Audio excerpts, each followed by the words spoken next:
నుండి ప్రభువైన యేసుక్రీస్తు నుండి పరిశుద్ధాత్మ నామములో కృప కనికరము సమాధానం ప్రేమ దేవదేవుడు మనందరి పట్ల సమృద్ధిగా కుమ్మరించును గాక.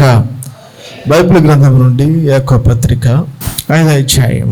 అందరు కలిసి మరొకసారి నాతో చెప్పాలని ప్రభు పేరట మనం చేస్తున్నాను. ఏలియా మన వంటి స్వభావం గల మనుషుడే వర్షింపకుండానట్లు అతడు ఆసక్తితో ప్రార్థన చేయగా 3.5 సంవత్సరముల వరకు భూమి మీద వర్షింపలేదు.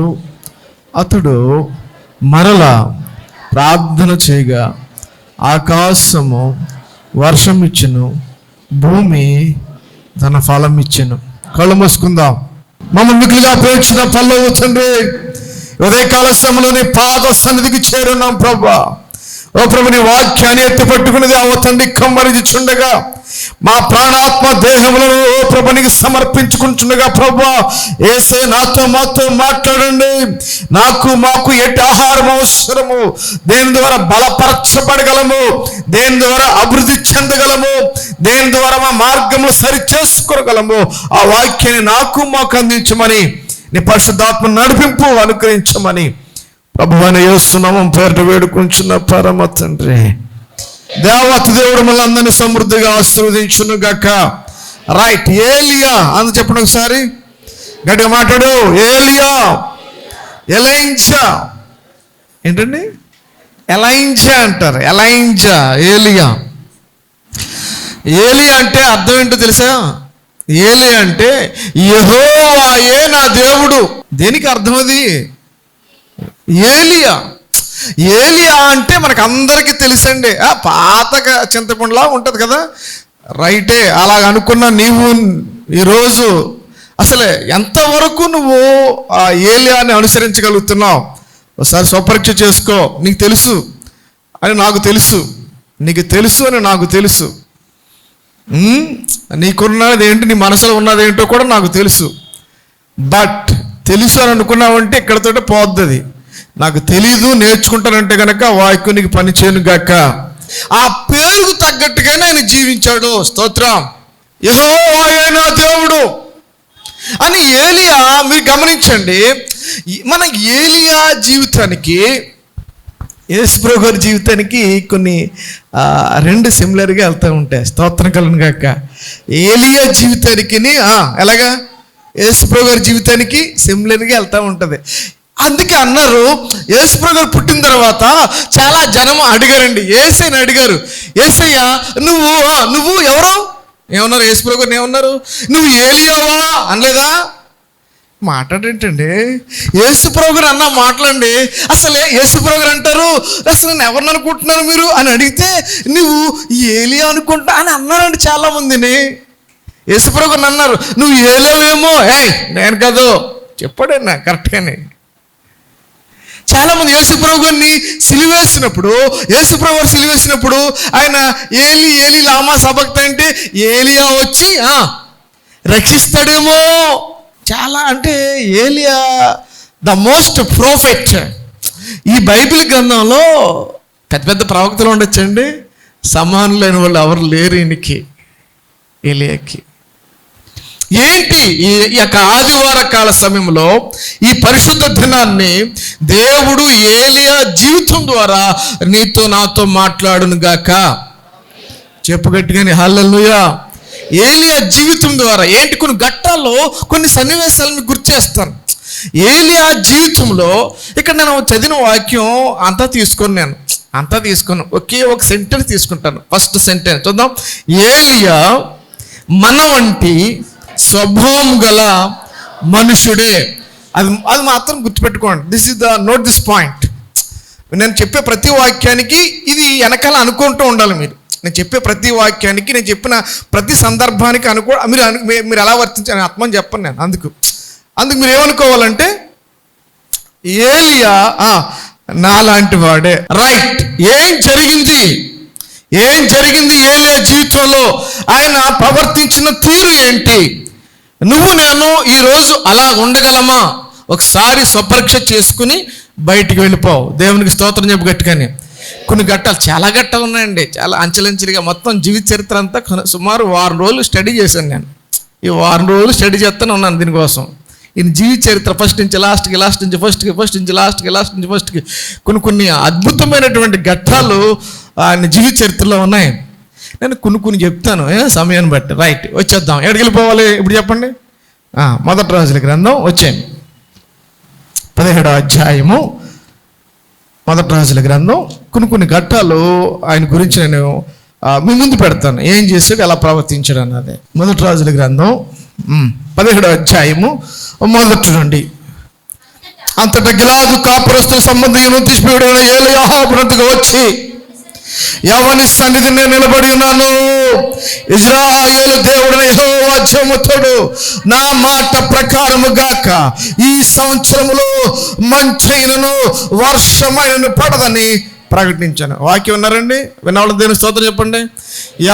ఎవరితో ఏమని అనెను, ఎవరితో ఏమని అనెను. వింటే తెలుస్తుంది, వాక్యం చదివినప్పుడు వింటే తెలుస్తుంది. ఏలీయా ఎవరితో అన్నారు? ఆహాబు ఎవరు? రాజుగారు. గమనించండి, ఈ ఏలియా పేరెంట్స్ మీరు చెప్పగలరా? ఏలియా తల్లిదండ్రులు చెప్పగలరా? ఏలియా తల్లిదండ్రులు బైబిల్ గ్రంథాలు ఎక్కడా ఉండదు.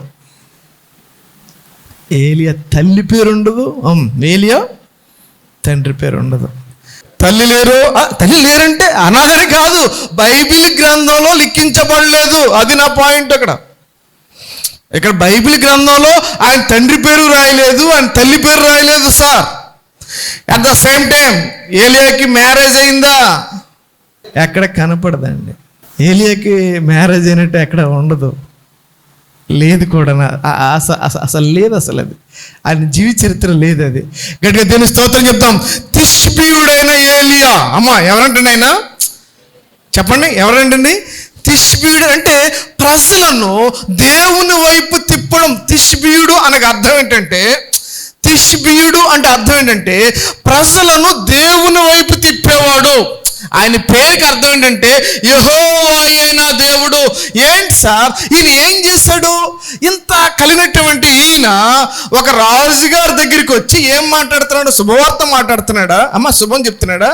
ఆహాబు గారి దగ్గరికి వచ్చి, ఒక రాజుగారి దగ్గరికి వచ్చి, అయ్యా రాజుగారు నీ రాజ్యం విస్తరించబడుతుందంటే రాజుగారు ఎంతో సంతోషపడిపోయి బంగారం, అన్ని సింహాసనాలు, సన్మానాలు అన్నీ చేస్తారు. దేవునికి స్తోత్రం.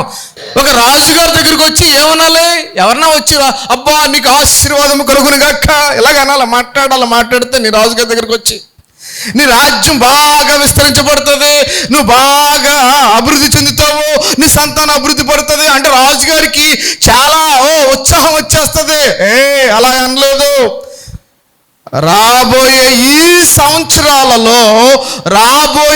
సంవత్సరాలలో ఏం కురదంట?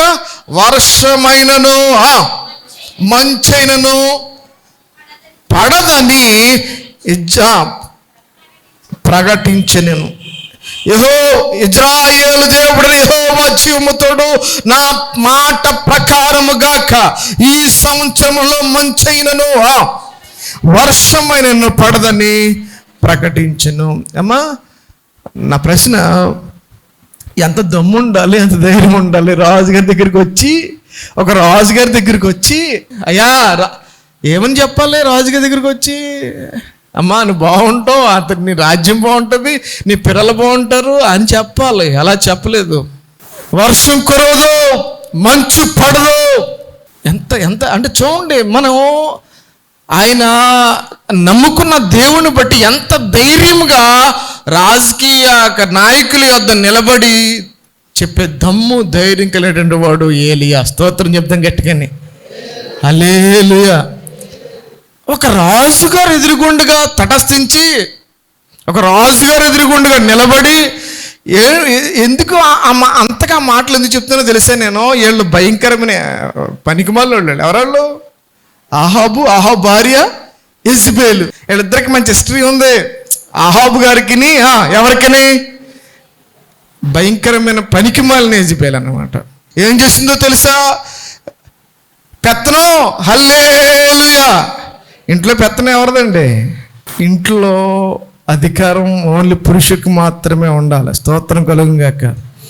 ఆ ఇల్లు బాగుంటుంది, ఆ కుటుంబం బాగుంటుంది. నీకు ఎంత టాలెంట్ ఉన్నా, నీకు ఎంత వెనకాల ఎంత ఉన్నా కానీ కుదరదు సార్. యెజబెలు ఏం చేసిందంటే పెత్తనాన్ని లాక్కుని ఈ ఆహాబేమో ఆ పక్కన ఉన్న స్థలం కావాలి అని ఉద్దేశం ఆయనకి. ఆడెవనన్నాడు, నా పిత్రార్జితం అన్నాడు, నా స్వాస్థ్యం అన్నాడు, కేకేసాడు, మాట్లాడాడు, అవ్వలేదు. మూతి బిగించుకుని మంచం మీద పండుకుని అన్నం తినడం మానేశాడు, నీళ్ళు తాగడం మానేశాడు, మంచం పెట్టేశాడు. పెళ్ళం వచ్చింది, భార్య వచ్చి ఎందుకు పండుకున్నావు అంది. నాకు అది కావాలి. ఏ సిగ్గులేదా నీకు? నువ్వు అసలు ఏమంటారు గాజులు మనం నీకు ఏమైనా గాజులు దొడుకున్నావా? నువ్వు అసలు మనిషేనా? నీకు అసలు బుద్ధి ఎంత గర్ర రెచ్చగొడతారని మీరు మిమ్మల్ని కదమ్మా ఆడవాడిని. భర్తని రెచ్చగొట్టి ఉసుగొలిపి యుద్ధానికి పంపి పోరాటం ఏంటి బయటికి ఎదవలు చేసే ఆడవాళ్ళంతా ఉన్నారండి. స్తోత్రం కలుగును గాక. భర్తకి లోబడ్డం నేర్చుకో, కుటుంబాన్ని చక్కబెట్టడం నేర్చుకో. ఇద్దరు కోడి పలుక్కుని ఒక మాట మీద వెళ్ళడం వేరు సార్, ఇద్దరు కలిసి ఏకంగా వెళ్ళడం వేరు సార్. పెత్తనం చలాయించడం తప్పు సార్. మీరు ఏదైనా అనుకోండి, ఇది వాస్తవం. దేవుడు మొట్టమొదటి ఎవరిని చేశారు? రాజ్యాధికారం ఇంటిలో ఆ యొక్క చేసేటువంటి అధికారం పురుషుడే. ఈ యెజబెల్ ఉందే, ఈ యెజబెల్ ఏం చేసిందంటే, ఎందుకంటే నేను చాలా జీవిత చరిత్రలు చూశానండి. కొంతమంది పురుషులు పాడుపడిన కారణం ఆడవాళ్ళు. 10 రోజులు అవుద్దండి. ఒక టీచరు భర్త మిస్సింగ్ కేసు పెట్టింది. టీచరు ఎవరు మిస్సింగ్? పోరు పడలేక చేసేటటువంటి యొక్క ఇంట్లోకి వచ్చిన తర్వాత చేసే టార్చర్ భరించలేక, ఉద్యోగం చేస్తే చేయ, నువ్వు ఉద్యోగం ఉంటూ ఉండొచ్చు, లేకపోతే నీ పెద్ద పొజిషన్ ఉండొచ్చు, నీ ఇంటి వెనకాల పెద్ద, లేకపోతే నీ ఇంటి వెనక బ్యాక్గ్రౌండ్కి పెద్ద బాగా ఉండొచ్చు. బట్ ఇంట్లో ఎలా ఉండాలి. టార్చర్ చేస్తే ఏమైంది? నీ బతుకు బజార్ పాలు కాలేదా? ఇప్పుడు బజార్ పాలు అవుతుంది, రేపొద్దున ఎల్లుండో అవుతుంది, ఖచ్చితంగా అవుతుంది. అనేటువంటి జీవితాలు ఎన్నో కొన్ని చాలా ఉన్నాయి. ఓ ప్రియమైన దేవుని జనాంగమా, ఏం జరిగిందో తెలుసా? చెప్తున్నా, ఒకసారి వినండి. యెజబెలు దొంగ సాక్ష్యాన్ని నిలబెట్టి, ఈ నాబోతు పొలం ఉంది కదా, అహాబు పక్కన నాబోతు పొలం ఉంది కదా, ఈ నాబోతు దేవుణ్ణి తిరస్కరించాడని, రాజుగారిని దూషించాడని అబద్ధ సాక్ష్యం పలికించి రాళ్ళు పెట్టి చంపించేసింది. ఎవరు? యెజబెల్. ఆమె మాట అన్నాడు అహాబు, వీడి గదిలో నుంచి రాడు, అంత రింగి తిప్పుతుంది. ఎవరు? నేను ఆడవాళ్ళని నేను తప్పు పట్టాలని నా ఉద్దేశం కదమ్మా. అన్నిట్లో సమానంగా ఉండాలి. అటు రాజకీయంగాను, అటు ఉద్యోగంలోనూ, అన్నిట్లో కూడా ఆడవాళ్ళు ఎదగాలి సార్, ఉండాలండి. కానీ పెత్తనం కుదరదు. దేవునికి స్తోత్రం చెప్పండి. అది మాత్రం పురుషుని గౌరవించడం నేర్చుకోండి. పురుషుని పట్ల ఎలా మసగాలో నేర్చుకోండి. ఓ క్రైస్తవ బిడ్డ, క్రైస్తవ సహోదరి, ఇంతవరకు నువ్వు ఎలా ఉన్నావో నాకు తెలీదు. నీ భర్తను గౌరవిస్తే నీ కుటుంబం ఆశీర్వదించబడును గాక. అప్పుడు నీ భర్త నిన్ను ప్రేమిస్తాడు. స్తోత్రం చెప్పు గట్టిగాని. నా భర్త నన్ను చూడట్లేదండి, అసలు ప్రేమే లేదండి, నన్ను పట్టించుకోవట్లేదండి. ఎవరికి ఫోన్ ఇది? ఎవరు చెప్తున్నా ఫోన్ చేసి? నువ్వు కరెక్ట్ కాదు. నీ ప్రవర్తన బాగా ఉంటే, నీ స్వభావం బాగా ఉంటే, నీ నోటి మాట బాగా ఉంటే, నీ నడక బాగా ఉంటే, నీ భర్త ఎందుకు నిన్ను ప్రేమించడు? ప్రియమైన దేవుని జనాంగమా, క్రీస్తు నమ్ముకున్న బిడ్డ, ఈరోజు ఏమి నేర్చుకుంటున్నావు? పాఠాలు. దేవుని సన్నిధానికి వస్తున్నావు. ఎక్కడ మారుతున్నాయి మన బ్రతుకులు? ఎక్కడికి వెళ్తున్నాయి మన కుటుంబ వ్యవస్థ? ఓ ప్రియమైన దేవుని జనాంగమా, యెజబెల్ ఏం చేసిందంటే బయటుండి రింగి తిప్పేసింది, ఆ నాబోతుని రాళ్ళు చేత చంపించేసింది. అంత భయంకరమైన క్రూరమైనటువంటి ఆ భార్య భర్తలు ఎదురుగుండగా ఏలీ గారు వచ్చి, ఎంత దమ్ము, ఎంత ధైర్యం, దేవునికి స్తోత్రం కలుగును గాక. ఎలాగొచ్చింది అదంటే యెహోవాను బట్టే. స్తోత్రం చెప్పు గట్టిగానే. యెహోవాయే నా నా దేవుడు. అది ఆయన యొక్క నినాదం ఏంటంటే, నా యెహోవాయే నా దేవుడు కాబట్టి ఆయన పక్షాన నిలబడతాను. అదిగో 3.5 సంవత్సరాల్లో వర్షం అంకి చెప్పలేదు కానీ ఈ సంవత్సరాల్లో వర్షం కురవదన్నాడు.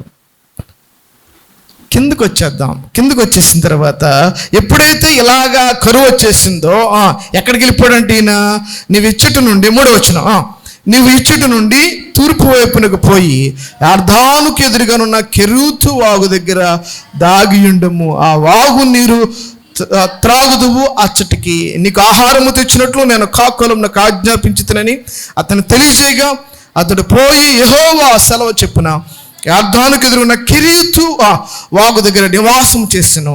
అక్కడ కాకోలము ఉదయమందు రొట్టెను మాంసమును, అస్తమయమందు రొట్టెను మాంసమును అతని వద్దకు తీసుకుని వచ్చుచుండెను. అతడు ఆ వాగు నీరు త్రాగుచు వచ్చెను. గట్టిగా దేవుని స్తోత్రం చెప్దాం. ఇప్పుడు ఏలియా గారు ఎక్కడికి వచ్చారండి? షోమ్రోన్ నుంచి కెరీతు వాగు దగ్గరికి వచ్చేసారు. అమ్మా, ఏ వాగు దగ్గరికి వచ్చారంటండి? కెరీతు అంటే ప్రత్యేకించబడడం. అలాగ ఉన్నాడు ఏలియా. ఎలాగంటే దేవుడు పలానా గ్రామం వెళ్ళు, పలానా ఊరెళ్ళు, పలానా ఇంటికి వెళ్ళు అలాగేం చెప్పలేదు. నువ్వు అలాగే వెళుతూ ఉంటే తూర్పు యార్దానుకు ఎదురుగా ఉన్న, ఎక్కడికి వెళ్ళాలంట? తూర్పు వైపునకు పోయి యార్దానుకు ఎదురుగా ఉన్న కెరీతు వాగు దగ్గర నిలువు. ఇక్కడి నుంచి నేర్చుకోవాల్సిన పాఠం ఏంటో తెలుసా? దేశమంతా కూడా కరువు ఉంది. దేశమంతా కరువు ఉంది. దేశమంతా అలలాడిపోతుంది. పంటలు పండటం లేదు, వర్షం కురటం లేదు, మంచు కురటం లేదు. ఇప్పుడు ఇతని పరిస్థితి ఏంటి? ఏలియా పరిస్థితి ఏంటి? ఓ ప్రియమైన దేవుని జనాంగమా, ఈరోజు నువ్వు బాధలు పడతావేమో. భయంకరమైన కరువు ఉన్నప్పటికీ ఏలియాను దేవాతి దేవుడు కాకోలము చేత పోషించను. స్తోత్రం చెప్పు గట్టిగాని.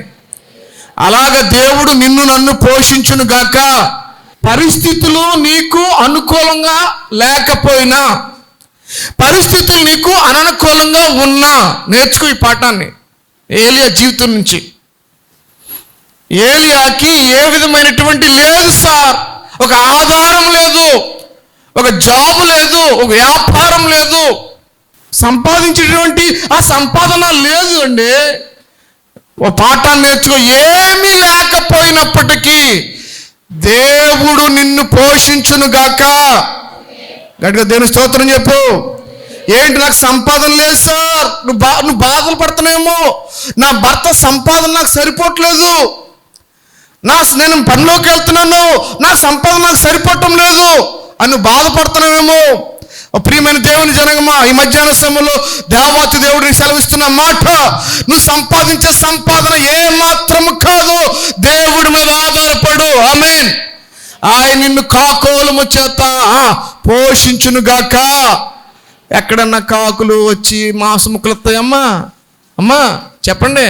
నీ చేతిలో ఉన్న కోడి గుడ్లు వెళ్ళిపోతాయి. దేవునికి స్తోత్రం. పిల్లల చేతిలో ఉన్నటువంటి పప్పులో ఏమైపోతాయి? కాకి ఉంచుతుందా? చూడండి, దేవుడు ఈ కాకి ఉపవాసం ఉండి, దేవునికి స్తోత్రం కలుగును గాక, ఏముండి తన దగ్గరికి తెచ్చినటువంటి మాంసం ముక్క తినడం మానేసి ఎవరు తెచ్చినాయి ఆ కాకులు? ఏలియాగ తెస్తేనే ఏలియా, లేకపోతే కాకి బుద్ధి మారదు సార్. కాకి బుద్ధి భయంకరమైన, అది ఆ పీనిగి మీద వాలిందంటే అది వాగిని పడిపోతుంది తప్ప అసలు వదలదు కాకి. కానీ పరిస్థితులు నీకు అనుకూలంగా ఉన్నప్పటికీ దేవుడు వారి ద్వారా నిన్ను పోషించును గాక. ఎస్, ఈరోజు మన కుటుంబాల్లో ఉన్న వెలితి, ఈరోజు మన కుటుంబంలో ఉన్నటువంటి అసంతృప్తి, అసమృద్ధి, లేమితనం.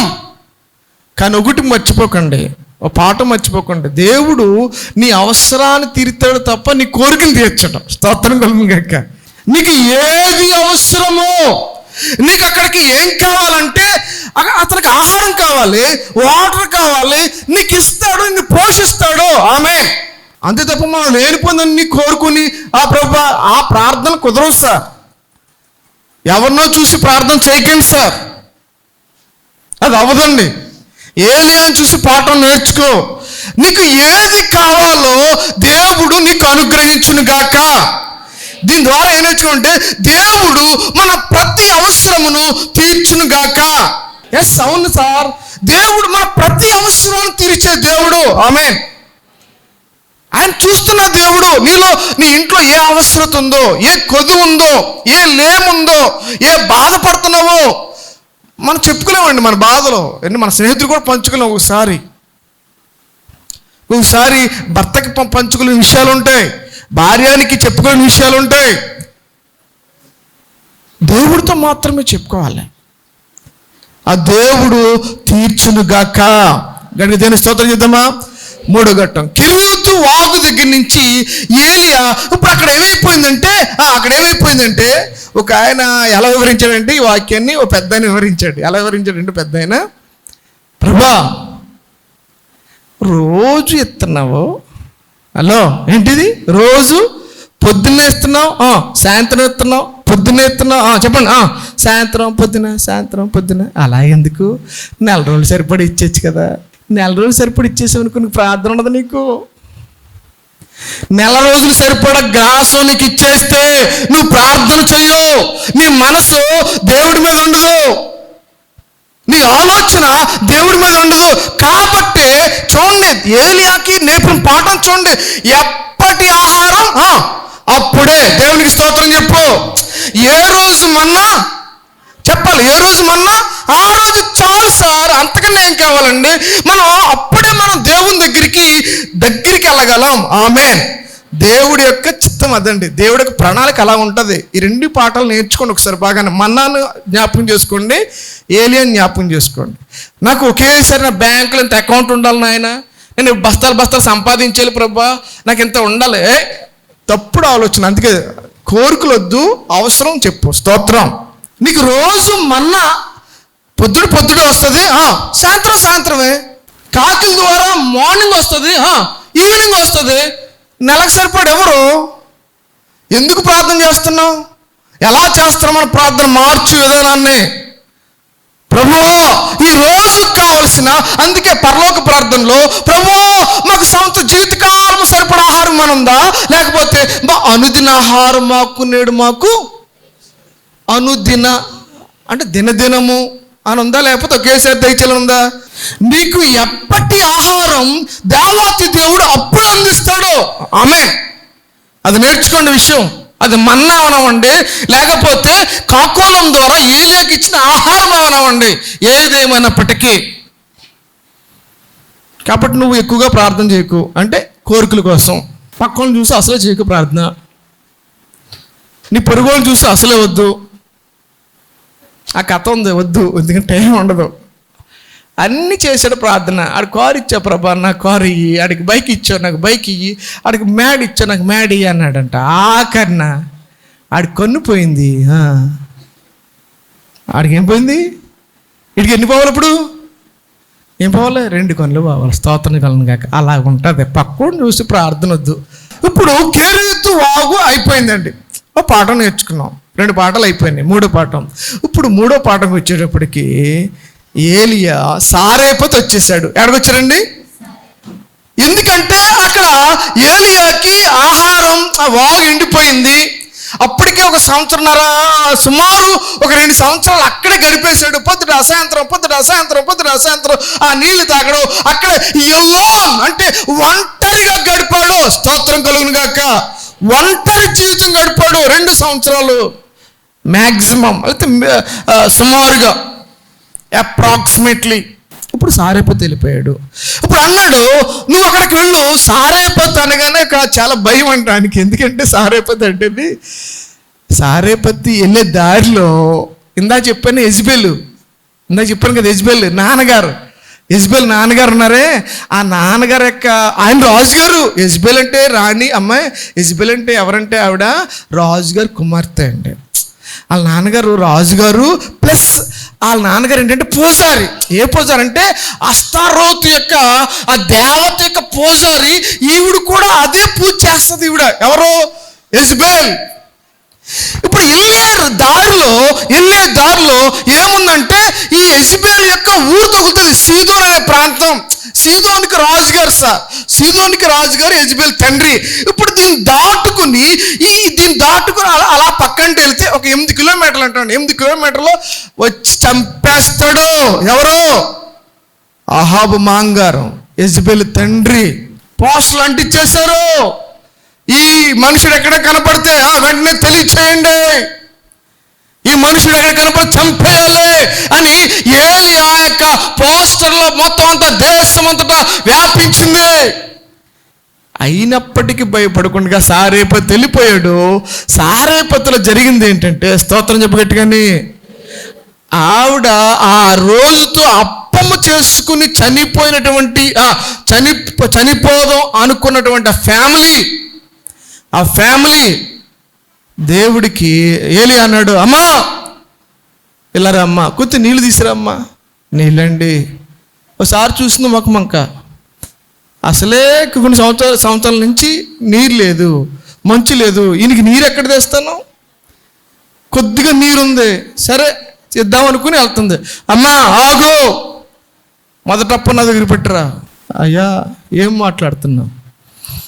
కొంచెం పిండి ఉంది, ఈరోజు నేను నా కుమారుడు తిని చనిపోతాం, అక్కడతో ఆ ఫ్యామిలీ ముగించిపోతుంది అన్నాడు. మొదట అప్పము చేసిన దగ్గరికి పట్టారా. మొదట అప్పం ఏమనుకుంది ఏంటో, మొదట అప్పం ఏలియా దగ్గరికి తీసుకొచ్చింది. అన్నాడు ఏలియా, వర్షం పడే వరకు, అమ్మా ఏంటమ్మా, వర్షం పడే వరకు నీ తొట్టులో పిండి తరిగిపోదు, నీ బుడ్డులో నూనె అయిపోదు. స్తోత్రం చెప్పగట్టుగాని చదువు. హల్లెలూయా. ప్రియమైన దేవుడి జనాంగమా, ఏలియా జీవితంలో జరిగినటువంటి మహత్తరమైన ఘట్టాలు ఏంటో తెలుసా? దేవుడు చెప్పలేదే, సారేపతి విధవరాలని నేను నీకు అరేంజ్ చేస్తాను అన్నాడు. ఈయనే ఆశీర్వదించాడు తెలుసా? ఏలియా ఏం ఆశీర్వదించాడు తెలుసా? ఏమన్నాడు తెలుసా? వర్షం పడే వరకు నీ తొట్టులో పిండి తొలగిపోదు, నీ బుడ్డులో నూనె అయిపోదు. గట్టిగా దేవుని స్తోత్రం చెప్తాం. ప్రియమైన దేవుని జనగమా, మొట్టమొదట దేవునికి నువ్వు ఇస్తే, ఆమేన్ చెప్పండి, మొట్టమొదట ఎవరికి ఇవ్వాలి?